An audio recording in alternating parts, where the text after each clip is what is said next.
Banner लागले, त्यावेळेस मी त्या विषयाला विरोध करत होतो ओपनली. मीडियावाल्यांशी संपर्क साधत होतो मी आणि मी म्हणत होतो की माझं या आंदोलनाला पूर्णपणे विरोध. कारण या आंदोलनामुळे ज्या महिला हिजाब आणि बुरखा घालत नाही त्याही महिलांवर दडपण येतं आणि झालंही तेच. मग त्यावेळेस आपण हिजाबच्या बुरख्याच्या विरोधातली मुवमेंट गेल्या 2 वर्षापासून आपली जास्त स्ट्रॉंगली. आपण शांत बसलो नाहीये का? गेल्या 2 वर्षापासून आपण अजून का स्पीडअप धरला? कारण तिथून त्या गोष्टी सुरू होत आहेत. म्हणून तुम्ही कसं काय बॅनर लावता पहिले हिजाब घेते का? लाज वाटायला पाहिजे तुम्हाला. मग महिलेला हे म्हणतात की आम्ही जबरदस्ती कुठं केली. मग पोशाख स्वातंत्र्य आहे म्हणून मशिदीतून अनाऊन्स करा तुम्ही की महिलांना पोशाख स्वातंत्र्य आहे. ज्या महिलांना बुरखा परिधान करायचा, हिजाब परिधान करायचं त्यांनी करावं, ज्यांना नाही करायचं त्यांनी नाही करावं. होतं का असं काय? आपण नाही होत. कशाला बोलायचं? पोशाख स्वातंत्र्य नाही आहे सर. तुम्ही मुस्लिमांना सोडा असं माझं काही म्हणणं नाही. तुम्ही मुस्लिमांना सोबत घ्या, त्यांची पूर्ण पाठण गोंजारा त्यांची पूर्ण, पण मला त्यांना धुऊ द्या. तुम्ही करत नका.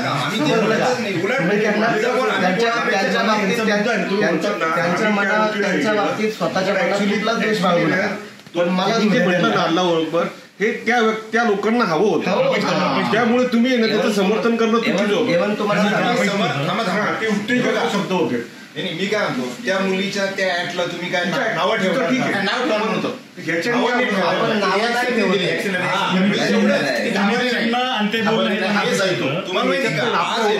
बाकीचे घेणारे लोक आहेत ना त्याचा वेगळा हे. ऐका ना ह्याच्या हा फक्त एकच परिपेक्षा नाहीये. जिल्हाधिकारी कार्यालयासमोर मॉब लिचिंगच्या विरोधामध्ये आंदोलन झालं. त्या आंदोलनामध्ये बरेच मुस्लिम आली, मुफ्ती वगैरे सगळेजण आले होते बरं का. उलेमा आणि त्यांची भाषणं चालली होती आणि सगळेजण म्हणत होते जय श्रीराम बोल के पकड के मारते रहेंगे तो अल्लाहू अकबर बोल लेने का डायरेक्ट, असं तसं जोरात चालू होतं त्यांचं. साधारण 350-400 जमा. आणि अंजुम इनामदार कोणाला तरी माहीत असेल पुण्यातले. मग मी त्यावेळेस आम आदमी पार्टीत होतो 2019चा विषय. मग अंजुम इनामदारांना मुकुंद किर्दत म्हणून आहेत पुण्यातले, ते पण माहिती असेल तुम्हाला. ते म्हणाले त्यांना विचारा हा प्रसंग. ते म्हणाले की पैगंबरला बोलायचं आहे, त्याला माहीत आहे. दिला नाही माहीत बरं का अंजुम इनामदार सरांनी. मग त्याच्यानंतर मग त्यांनी 3-4 वेळा म्हणले अहो त्याला बोलायचं, त्याला माहीत द्या तुम्ही. मग दिला माहीत. सगळ्यांची भाषणं झाली. मग मी तिथं म्हणलं त्यांनी तुम्हाला धरल्यानंतर तुम्ही जय श्रीराम म्हणल्यानंतर तुम्ही अल्लाहू अकबर म्हणावं अशी त्यांची इच्छाच आहे म्हणलं. तुम्हाला ज्यावेळी जय श्रीराम म्हणायला लावतात तुम्ही जय संविधान म्हणा म्हणलं. कारण हे जय श्रीराम म्हणणारं जय संविधान म्हणणार नाहीत. आणि त्याच्यानंतर तुम्हाला सांगतो तिथल्या उलेमांची भूमिका बदलली, मुफ्तींची, मौलानांची, सगळ्यांची भूमिका बदलली. तिथं लगेच 2 मिनिटांमध्ये त्यांची भूमिका बदलली. अरे हा माणूस बरोबर बोलतोय, ते जर जय श्रीराम म्हणायला लावतात तर आपण जय संविधान म्हणलं. त्या पद्धतीनं काय होतं माहितीये का? आता ती मुलीनी जय अल्लाहू अकबर म्हणाली, त्याच्यानंतर तिच्या ज्या काही कृती आहे ती नॅचरल कृती आहे, ठीक आहे. पण त्या कृतीचं एवढ्या मोठ्या प्रमाणामध्ये अवडंबर माजवलं गेलं, ठीक आहे. त्याचं एवढं उदात्तीकरण केलं गेलं की त्याला काय मर्यादाच राहिली नाही. हिजाब गर्ल म्हणून घोषित करून गेलं. आणि ज्या मुली कधी हिजाब बुरखा घालत नव्हत्या ग्रामीण भागातल्या, त्या पण मुली हिजाब बुरखा घालायला लागल्या. ही त्या आंदोलनाची उपलब्धी आहे सर. दोन होतं. म्हणजे कसं आहे, धार्मिक सुधारणा किंवा कुठलाही सुधारणा ह्या त्या समाजातून ज्यावेळेस येतात ना त्याला एक महत्व तुम्ही करताय. त्यांचं जे म्हणणं आहे की मेजॉरिटी जे मायनॉरिटीला टार्गेट करते त्यावेळेस ती मुलगी निदान काहीतरी बोलू शकते. त्या बाबतीमध्ये अखंड मुस्लिम समाज हा तसाही घाबरत नाही कोणाला. सांगतो तो तसाही घाबरत नाही कोणाला. कारण मुस्लिम समाज हा प्रचंड इहलोकवादी आहे. ते मरणाच्या बाबतीमध्ये बिलकुल घाबरत नाहीत. आणि ती स्ट्रेट आहे लक्षात घ्या, ती पण त्या बाबतीमध्ये बिलकुल घाबरत नाहीत. पण त्या भिडस्तपणाचा वापर कशा पद्धतीने करायचा आपल्याला मी त्यांना काय म्हणलं, शेवटी तुम्ही मुस्लिम समाजाची पूर्ण पाठगोंजारा, त्यांना सोबत घ्या, त्यांचा द्वेष करू नका. मे बी काही सुधारणा होतही नसेल तरी नाही मी ह्यांना फक्त बोलत नाहीये की त्यांच्यामध्ये मे बी काही विषयात सुधारणा होतही नसेल तरीही त्यांना सोडू नका. पण मला धुऊ द्या त्यांना, कारण ते धुतलंच पाहिजे. आम्ही सीए एनआरसीने एकत्र आलो, आमच्या सगळ्या पूर्व सीए एनआरसी मध्ये पण काय झालं माहितीये, पहिल्यांदा हिंदू मुस्लिम सगळ्या समाजाचे लोक होते. त्याच्यानंतर ते संपूर्ण आंदोलन फक्त मुस्लिम केंद्रित झालं. का सांगा बरं? नारे तकबीर अल्लाहू अकबर, काय त्या घोषणांचा त्या आंदोलनाचा संबंध होता? पुण्यामध्ये साधारण नाही म्हणलं तरी 4.5-5 लाख लोकांचं आंदोलन पुण्यामध्ये मुस्लिम समाजाचं. एवढं मोठं आंदोलन, आणि त्या आंदोलनामध्ये मी फोटोग्राफी करत होतो फक्त, आणि त्याचे फोटो फक्त टाकत होतो. महिला आल्या, भाई औरतों पे फोटो मत निकालो पडदा, असे विषय मी माझ्या अनुभवले. त्याच्यानंतर तिथं घोषणा काय, नारे तकबीर अल्लाहू अकबर. म्हणलं अरे बाबा, ह्या आंदोलनाचा आणि तुमच्या ह्या घोषणाचं हे काय धार्मिक युद्ध आहे का? हे लोकशाहीचं युद्ध आहे. तुम्ही जय संविधानचे घोषणा, नागरिकत्वाचं युद्ध आहे, म्हणजे ह्याचा धर्माचा काय संबंध? मग या सगळ्या गोष्टी मुस्लिम समाजाला समजून सांगणं खूप जास्त गरजेचं. आणि ज्यावेळी त्या घोषणा आल्या का तिथं, त्यावेळी इतर समाज आपोआप बाजूला झाला. कसा रिस्पॉन्स मिळतोय, विरोध कसा होता कुठला? तुमच्या याला मोठ्या प्रमाणात कसं खूप विरोध होत असतात, फोन करतात, धमक्या देतात. सपोर्ट पण आता तर विचारायचं तू, दिसतंय की सपोर्ट 2-3 वर्षामध्ये सपोर्ट चांगला आहे.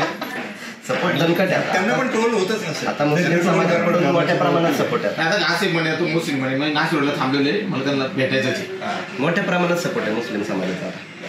आणि आपण कसं ह्यांना कळलंय मुस्लिम समाजाला की मी मुस्लिम समाजाचा द्वेष करत नाही.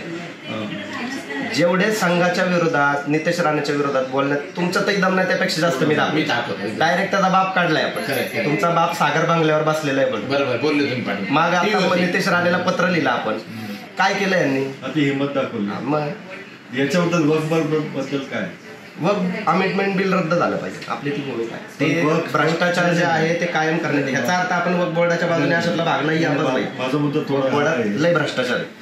आम्ही जरा शिक्षणावर काम करू. त्या अर्थाने देशामधली जी शिक्षण पद्धत झाली ना, मुसलमानांमध्ये अलीगढ मुस्लिम युनिव्हर्सिटीची ती त्यावेळेस झाली, पण तो बराचसा वर्ग पार्टिशन नंतर तिकडे गेला आणि शैक्षणिक मागासले पण खूप राहील. बरं, आता मराठा विद्या प्रसारक असेल किंवा कुठले असते, यांनी स्वतःच्या समाजाने संस्था सुरू केल्या. त्याच्यासाठी जमीन जागा महत्वाची. वक्फकडे एवढी जमीन जागा असूनही शैक्षणिक संस्था काढण्याचं प्रमाण हे खूप शून्य आहे. त्याच्यामुळे तो मागासलेपणा खूप राहिला. ती आतून तुमची मागणी होत नाही का? वक्फ बोर्डाचं पूर्णपणे मागणी असते. शिक्षण आहे, आरोग्य आहे. मध्ये वक्फ बोर्डावर मी एक व्हिडिओ बनवला होता की वक्फ बोर्ड किती भ्रष्ट आहे, आणि त्या भ्रष्टाचाराला कायम करण्यासाठी हे बिल आणलं गेलेलं आहे. जी अतिक्रमणं आहेत, जागा आहेत. जालन्यामध्ये मी गेलो तर जालन्यामध्ये एवढ्या मोठ्या प्रमाणात त्या वक्फ बोर्डाच्या जागा आहेत की विचारू नका, पण त्या जागेचं व्यवस्थित पद्धतीने युटिलायझेशन नाही. आणि ही जी लोक आहेत का, जी वक्फ बोर्डाच्या बाबतीत आत्ता बोलतात, हे सगळे लोकांनी भ्रष्टाचार केलेले, त्यांच्या मागच्या पिढ्यांनी भ्रष्टाचार केलेले. त्याच्यामध्ये मी त्या व्हिडिओत बोललो की प्रथम आरोपी क्रमांक 1 हे मुस्लिम आहे, आणि सह आरोपी इतर समाजाचे आहेत. राजकीय नेत्यांच्या जागा आहेत. मुस्लिम लोक जे आज वक्फ अमेंडमेंट बिल रद्द करा म्हणतायत का, त्यांच्या सुद्धा जागा आहेत. त्यांनी काय केलं, स्वतःच्या बापाच्या जागा समजून त्याचा वापर केला. आणि तुम्हाला खरंच सांगतो, वक्फ बोर्डाच्या प्रॉपर्टीचं जर यांनी व्यवस्थित पद्धतीने युटिलायझेशन केलं असतं ना, आज समाजाची अवस्था अशी नसते. आता आज समाजाची अवस्था अशी, ह्याला जबाबदार कोण आहे? चला ठीक आहे, 10 वर्ष सोडून द्या तुम्ही, थोडा दिवस 10 वर्ष सोडून द्या. याच्या आधी काँग्रेस सत्तेमध्ये होतं. राजीव गांधींच्या काळामध्ये तुम्ही ते पोडगीचा कायदा जो आहे तो मागे घ्यायला लावला ना तुम्ही. मग मला म्हणायचं का, एवढी तुमची ताकद होती त्यावेळेस तरी काय दिवे लावले तुम्ही? काहीच नाही केलं. पारंपरिक धर्माचा काय म्हणतात त्याला, पांघरून घालून जी काही लोक समाजाचा वापर करतात, ह्या लोकांपासून पहिल्यांदा समाजाला परावृत्त केलं पाहिजे. तुम्ही आधी काय म्हणतात की या सगळ्या गोष्टीतून बाहेर निघून मुख्य प्रवाहामध्ये येण्याचा विचार करा. थोडा शैक्षणिक संस्था वाढायला पाहिजे. नाही, वाढायला पाहिजे की शैक्षणिक संस्था. पण तुम्हाला एक सांगू का, विषय कसा आहे, माझं अंतिम उद्देश हा आहे की माणसाच्या वैयक्तिक आयुष्यामध्ये बदल घडवेल. तुम्ही शैक्षणिक संस्था खूप काढा, लोक शिकायला तरी आली पाहिजे. आहे, माझा अनुभव आहे की समाजामध्ये शिक्षणातनं खरंच आपण फरक हे सगळं करू शकतो, पण आपल्या संस्था आपल्या ताब्यात असल्या पाहिजे. ते बरोबर आहे तुमचं म्हणणं. माझं म्हणणं काय आहे, मुस्लिम समाजाने आधी मुख्य प्रवाहातल्या शिक्षणाला किंमत देणं जास्त गरजेचं आहे.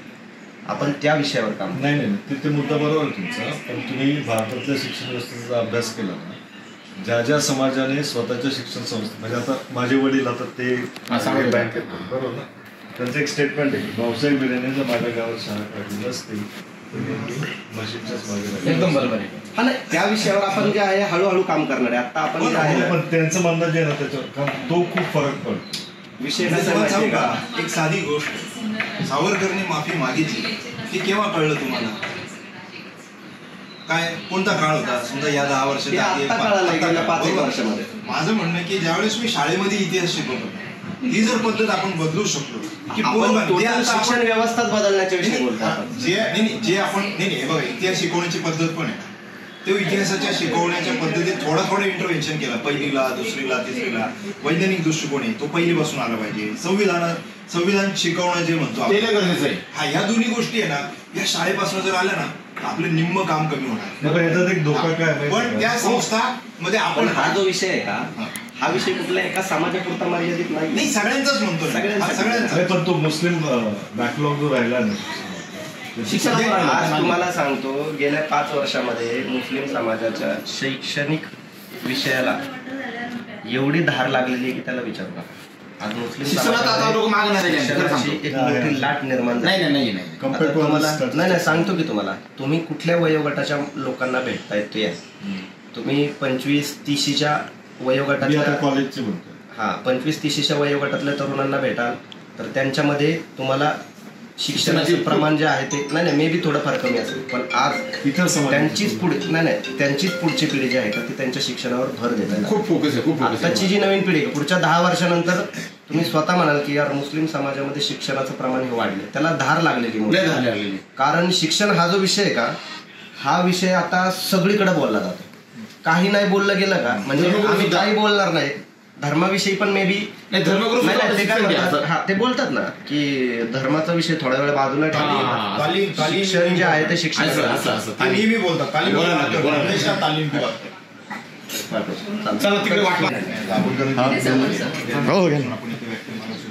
बरोबर 136 व्याख्यानं झाली आहेत. बरं छान. दर महिन्याच्या 20 तारखेला व्याख्यान घेतो आम्ही. येत्या 3-4 महिन्यात जर संतोषने जर पुढाकार घेतला काय संतोष तुमचा एखादा सेवा दलामध्ये त्यांचा कार्यक्रम होता आणि ते काय म्हणाले होते माहिती का म्हणलं आज मी इथं मला म्हणाले संरक्षण हवंय का मी म्हणलं नाही स्वामी अग्नेश म्हणलं मी आज जर पुण्यात या ठिकाणी आलो ते फक्त आणि फक्त संभाजी ब्रिगेडच्या बरोबर ही ब्रिगेडची ताकद ती ताकद वापरली पाहिजे.